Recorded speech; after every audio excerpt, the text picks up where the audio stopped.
콜센터에 AI 에이전트가 들어가서 상담을 해주는 거예요. 그 시장이 700%가 성장을 해요. 우리나라가 12등이라고 하고요. 혹자는 우리나라가 5등 안에 든다고 하는데 제 개인적인 의견을 본다면 5등 안에 들어요. 그 향후 우리가 어떻게 하냐에 따라서 각 부문별로는 전 세계 1등 할 수 있는 가능성도 전 남아있다고 봅니다. 실제로 시간축으로 보자면 우리가 한 3년 뒤처진지도 모르겠어요. 대한민국 국민을 전 세계에서 AI를 제일 잘 쓰는 국민으로 만들어야 된다는 겁니다. 지금 AI 기술이 가장 많이 쓰이고 있는 분야는 어디인가요? 그리고 앞으로 어떤 분야까지 확장할 수 있을 것으로 보시나요? 제가 앞쪽에서 에이전틱 AI, 우리말로는 AI 에이전트라는 말씀을 좀 드렸어요. 그게 도대체 뭔지에 대한 설명을 좀 먼저 좀 드려야 될 것 같아요. 그리고 그게 어디에 많이 사용되는지 설명을 드려야 될 것 같아요. 우선 지금 자료 화면을 보는 것처럼 LLM, 그러니까 초거대 인공지능이나 챗GPT 시장에서 AI 검색 시장, 그걸 우리가 RAG라고 얘기를 합니다. 시장에서 이제 에이전틱 AI 에이전트로 가는데 그게 뭐냐면 지금 화면에 보시는 것처럼 챗GPT는 우리가 프롬프트라는 질문을 던지면 인공지능 모델이 답이라는 데이터를 생성하게 됩니다. 이게 바로 LLM 모델로 작동되는 인공지능이에요. 생성 AI는 모두 이렇게 되어 있습니다. 그럼 RAG는 뭐냐? 우리말로 검색, 증강, 생성 기법이라고 그랬죠. 그래서 얘가 검색을 하는 거예요. 프롬프트란 질문을 하면은 LLM에다가 즉각적으로 이거 답변을 하는 게 아니라 얘가 검색을 하고 검색한 정보를 LLM이 내 질문과 함께 받아요. 그래서 제가 아까 오픈북이라는 말을 쓴 거거든요. 그러니까 인공지능이 검색까지 하고 제 질문에서 자기 학습했던 걸 결합해서 답변을 생성하는 겁니다. 그러니까 조금 더 똑똑해지고 조금 더 맞는 답변을 하겠죠. 그러면 에이전틱 AI는 뭐냐면은 제가 질문하면 훨씬 복잡해졌습니다. 검색도 해서 답변을 줄 뿐만 아니라 LLM이 도구랑 또 다른 에이전트랑 소통을 해요. 그래서 액션이라고 하는 행동을 움직이고 답을 결합하게 됩니다. 근데 여기에 지금 초록색으로 있는 리즈닝이랑 플래닝, 리즈닝은 우리가 추론이라고 얘기하고 플래닝은 계획을 세우게 돼요. 그 AI 스스로 계획을 하고 추론을 해서 행동을 옮기는데 그 행동이 뭐냐면 바로 툴과 다른 에이전트하고 연동해서 행동을 옮기는 거죠. 이게 바로 에이전틱 AI 또는 AI 에이전트라고 보시면 돼요. 이 시장이 가장 큰 임팩트를 주고 있고 변화를 만들어내고 있다고 보시면 되는 거죠. 그럼 그 사례가 뭐가 있냐라고 본다면요. 제가 장표 하나를 좀 보여드리도록 할게요. 이거는 제가 만든 장표는 아니고 맥킨지의 장표입니다. 맥킨지 앤 컴퍼니에서는 도대체 그런 유즈 케이스에서 어디서 제일 많이 사용하냐 하는 건데 이 첫 번째 장표를 보면은 X축은요. 어느 분야에서 돈을 많이 쓰냐는 거예요. 이 일을 하는데 임팩트로 돈을 많이 쓰냐. 세로축은 시장의 규모가 얼마나 크냐는 거예요. 임팩트를. 이 둘에서 가장 큰 영향을 주는 게 소프트웨어 엔지니어 부분이에요. 쉽게 얘기하면 개발자 부분인 거죠. 이 시장은 이미 AI에 의해서 무너질 뿐만 아니라 AI가 가장 많이 인공지능에 적용이 되고 있어요. 두 번째 오른쪽에 보니까 커스터머 오퍼레이션스가 있죠. 쉽게 우리말로 얘기하면 커스터머 서비스, 콜센터라든지 AS 센터 이런 쪽입니다. 현재 보려면 콜센터나 컨택센터 보면 챗봇도 들어가 있고 그러면 전화하는 사람, 이메일 보낸 사람, 문자 보낸 사람 많죠. 이거 다 누가 뒤에서 하고 있죠? 사람이 다 하고 있거든요. 근데 이게 코스트 센터예요. 프라핏 센터가 아니라. 즉 돈을 쓰는 부서인 거죠. 고객 서비스와 만족을 위해서. 근데 문제는 인건비가 계속 폭발적으로 증가됩니다. 그리고 기업들의 수익률은 악화가 되는 거죠. 결국은 고객 만족을 위해서 커스터머 센터의 비용은 증가되는데 수익성은 나빠지고 있는 거죠. 그래서 커스터머 센터이나 컨택 센터, 고객 센터는 자동화될 수밖에 없습니다. 이 시장이 크게 도움이 필요한 거죠. 그다음에 여기 보시는 거죠. 마케팅, 세일즈하고 R&D하고 제품을 만드는 쪽이 가장 많이 인공지능이 사용이 될 거라는 겁니다. 그럼 시장 분야로는 어떻겠냐라고 보면 여기 맥킨지가 보이는데요. 하이텍은 뭐 구글이나 네이버 이런 데로 의미해요. 근데 그 밑에 가장 많은 임팩트를 줄 게 금융 분야입니다. 바로 투자를 하거나 하는 분야가 되는 거죠. 그리고 세 번째가 정말 세상을 바꾼 건데요. 바로 바이오나 메디컬 그리고 제약 부문이 됩니다. 현재까지 제약회사 부분을 보면요. 여러 가지 실험을 하고 뭘 하는데 이제는 생성 AI가 화합물을 스스로 디자인을 하고 제너레이션을 해요. 이게 어마어마한 기술이 될 거고요. 이제는 암을 정복할 수 있는 기술도 갖가지고 있습니다. 왜냐하면 이젠 개인 한 명 한 명이 DNA가 다르기 때문에 누구한테는 A라는 약이 맞고 누구한테는 B라는 약이 맞는 거거든요. 근데 A, B, C라는 사람에게 어떤 약이 독약이 되잖아요. 그럼 그 약은 아예 시판을 못 해요. 약이라는 것은 사실은 독성을 가질 수 있는데 A라는 사람은 독이 되지만 B라는 사람은 독이 안 되고 약이 될 수가 있어요. 그게 바로 우리 유전적인 체계와 관련이 깊은 거죠. 그런데 이제 AI를 적용하면은 약을 개인 한 명 한 명별로 약을 생성할 수가 있게 됩니다. 이미 그게 시작이 됐거든요. 어마어마하게 큰 임팩트를 주게 됩니다. 그리고 말씀드렸던 교육과 관련된 시장도 마찬가지로 AI가 줄 수 있는 큰 임팩트 시장이 되는 거죠.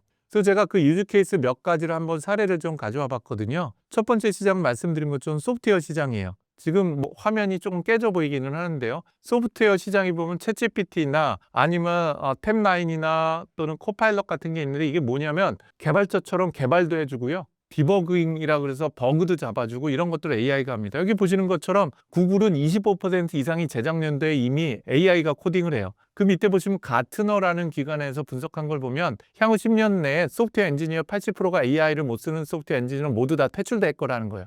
그러니까 그만큼 임팩트가 있다는 거죠. 오른쪽 장편 좀 흐립니다만은 2023년에 가장 많이 해고된 사람은 누구냐? 소프트웨어 엔지니어예요. 놀라운 거는 뭐냐면 그 얘기는 그만큼 인공지능이 가장 많이 활용이 되고 있는 부분이 소프트웨어 개발 분야라고 보시면 됩니다. 두 번째 분야는 뭐냐? 커스터머 서비스 분야예요. 커스터머 서비스 분야는 뭐냐면 콜센터예요. 이 콜센터에 AI 에이전트가 들어가서 AI가 에이전트처럼 상담을 해주는 거예요. 그 시장이 지금으로부터 보통 우리가 여기 투자하시는 분들이 계신다 그러면 야, 나 수익 100% 먹었어. 그럼 대단한 거 아닙니까? 근데 이 시장 자체가요, 700%가 성장을 해요. 향후 5년, 6년간. 어마어마하게 성장을 합니다. 보시는 것처럼요. 그러니까 보시는 것처럼 700%가 성장을 해요. 향후 5, 6년간 동안만 하더라도. 그만큼 커스터머 서비스 컨택 센터 부분도 AI가 완전히 바뀌어버릴 가능성이 대단히 큽니다. 세 번째 분야에 해당이 되는 부분이 바로 리갈 서비스 부분이에요. 특허나 법률 부분이라고 보시면 됩니다. 하나만 더 예를 들자면 연구 분야입니다. 연구 분야도 어마어마하게 바뀌게 될 거예요. 우리가 뭔가 연구한다면은 서치도 하고 구글도 가고 논문도 다려받고 하고 그다음에 그 정리도 하고 챗GPT에 물어보고 협업 도구도 사용하는데 이거 모두가 다 딥 리서치라는 것을 중심으로 해서 연구 분야도 AI로 대체하게 돼요. 이게 아마 AI에서 향후 5년 동안에 가장 시장에 임팩트 주면서 가장 많이 사용되는 영역이 되지 않을까 싶은 생각이 듭니다. 현재 한국의 AI 기술 수준은 어느 정도인가요? 설명드리기가 굉장히 어려운데요. 사실 1등, 2등을 빼고는 다 개찐도찐입니다. 1등 미국, 2등 중국이죠. 그 혹자는 우리나라가 12등이라고 하고요. 혹자는 우리나라가 5등 안에 든다고 하는데 그 참 평가하기 어렵습니다. 그럼에도 불구하고 제 개인적인 의견을 본다면 5등 안에는 들어요. 그 확실한 3등, 4등, 5등 중에 어디냐? 그건 분야마다 평가하기가 굉장히 어렵습니다. 그런데 사실 이 AI 분야는 1, 2등 말고는 살아남기는 어려워요. 그렇기 때문에 모든 거에서 3등 안에 들기는 어렵지만 벌티컬 도메인으로 특정 분야로 깊숙이 들어가서 요즘 투자다, R&D다 그 부분의 AI는 전 세계 1등을 해야 됩니다. 모든 걸 1등을 챗GPT처럼 구글처럼 하기는 불가능해요. 그러니까 특정 영역을 딱 선정해서 선택과 집중해서 쭉 들어가서 거기서 1등을 해야 되는 거죠. 그게 바로 저희가 선택해야 되는 분야라고 봐지고요. 현재 대한민국 수준은 그렇다고 보시면 됩니다. 그럼에도 불구하고 전 세계에서 독립적인 자신들의 라지 랭귀지 모델과 서비스를 갖고 있는 국가가 전 세계 5개를 넘지는 않습니다.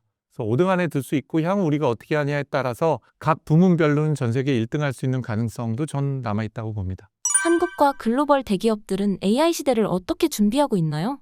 글로벌 대기업들은 어마어마하게 쏟아붓고 있죠. 실제로 쏟아붓는 규모가 1조, 2조가 아니라 100조입니다. 100조. 현재 계획을 세우고 있는 건 100조 단위로 AI에다 쏟아붓고 있으니까요. 그럼 대한민국은 어느 정도 수준이냐? 국가가 쏟아붓는 금액이 2조 수준이에요. 50분의 1이죠. 그럼 삼성, LG, 네이버, 저희 같은 솔트룩스 같은 기업들이 하는 것도 마찬가지로 미국에 있는 기업의 50분의 1 수준입니다. 참 쉽지 않은 경쟁인 거예요. 돈만 따지자면. 인재도 마찬가지죠. 전 세계 인재 어디로 모입니까? 미국으로 모이죠. 그리고 중국은 전 세계에서 모을 필요도 없어요. 자기네가 전 세계에서 제일 많이 가지고 있으니까. 대한민국은 인재도 부족합니다. 그럼 내부에서 공부시키면 될까요? 쉽지 않습니다. 어떤 분들은 10만 양병설을 해요. 교육을 시키자는 겁니다. 그런데 한국 5천만 명에서 10만 명을 뽑아서 교육시키는 거랑 중국 10억 명 중에서 10만 명 뽑는 거랑 어떤 차이가 있을까요? 능력이나 역량 차이에서 크지 않을까요? 우리가 아무리 교육을 시켜도 결국은 인재도 부족합니다. 그래서 실제로 중국과 미국은 돈도 있죠. 시장도 내수 시장도 크게 가지고 있죠. 데이터도 많이 가지고 있죠. 거기에다가 인재도 있어요. 대한민국을 포함한 나머지 국가는 굉장히 어렵습니다. 그럼에도 불구하고 솔트룩스라는 저희 회사도 벌티컬로 들어가면서 스몰 랭귀지 모델을 만들어서 굉장히 좋은 성과를 내고 있고요. 이런 스타트업도 있지만 LG를 포함해서 삼성전자가 고군분투를 하지만 그래도 서비스를 적용하고 산업에 적용하려고 굉장히 많은 노력을 하고 있죠. 또 뭐 네이버하고 카카오가 본질적으로 경쟁할 수 있는 서비스는 아직 못 나왔지만 내부에서도 엄청난 고민을 하고 있습니다. 실제로 시간 축으로 보자면은 우리가 한 3년 뒤처진지도 모르겠어요. 그럼에도 불구하고 집중적으로 결합을 하고 정부 쪽이 요즘 많은 관심을 가지고 있고 공동 협력을 한다면 그렇다고 하면 그 3년의 격차를 1년 미만으로 줄이고 아까 말씀드린 것처럼 특정 도메인이나 특정 산업 분야에서는 다시 한번 제2의 삼성, 제2의 하이닉스, 현대자동차와 같은 지위를 얻을 수 있다고 저는 믿습니다. AI 기술 수준을 구분하는 지표가 있을까요? AI를 평가하는 여러 지표들이 있어요. AI 성능을 평가를 하는 지표들입니다. 예를 들면 얘가 추론을 얼마나 잘하냐, 얘가 수학을 얼마나 잘하지, 얘가 말을 얼마나 훌륭하게 잘할까, 얘가 얼마나 현재 데이터를 잘 찾아라, 이런 것들이 한 10개 정도의 대략 지표들이 있습니다. 그 지표들 기준으로 우리는 라지 랭귀지 모델이라는 걸 평가를 하게 돼 있어요. 현재 기준으로 보면 여전히 전 세계에서 가장 뛰어난 모델들은 돈 많은 곳들입니다. 그런데 최근 들어서 한국에 있는 몇몇 기업들과 중국 기업들이 그걸 뛰어넘기 시작했어요. 그래서 돈 문제가 아니라 이 지표들 한 10가지 지표들에 해당이 되는 것들을 기준으로 봤을 땐 성능을 내기 시작을 했다는 거죠. 그런데 이 지표를 믿으시면 안 됩니다. 저희도 마찬가지입니다. 이 지표를 해서 허깅페이스에 보면은 허깅페이스라는 사이트가 있습니다. 이 지표로 관리하는 곳이거든요. 허깅페이스에서 1등을 했다라고 하면 저희 회사에 있는 모델도 1등을 2개나 했거든요. 이게 전 세계 진짜 1등이냐? 그렇지 않아요. 예를 들면 우리가 시험을 잘 본다고 해서 돈을 잘 버나요? 그렇진 않잖아요. 시험만 잘 보는 거죠. 그래서 시험도 잘 보면서 실제 존재하는 유즈 케이스와 실제 시장에서 작동될 수 있는 제품이 만들어지는 건 격차가 있긴 합니다. 그래서 만약에 관심이 있으시다고 하면 허깅페이스라고 하는 데 있는 지표들과 전 세계 순위를 보면 어떤 인공지능이 더 똑똑하구나 하는 것에 대한 평가 결과를 보실 수가 있습니다. AI 패권 경쟁 속에서 한국은 어디서 기회를 찾을 수 있다고 보시나요?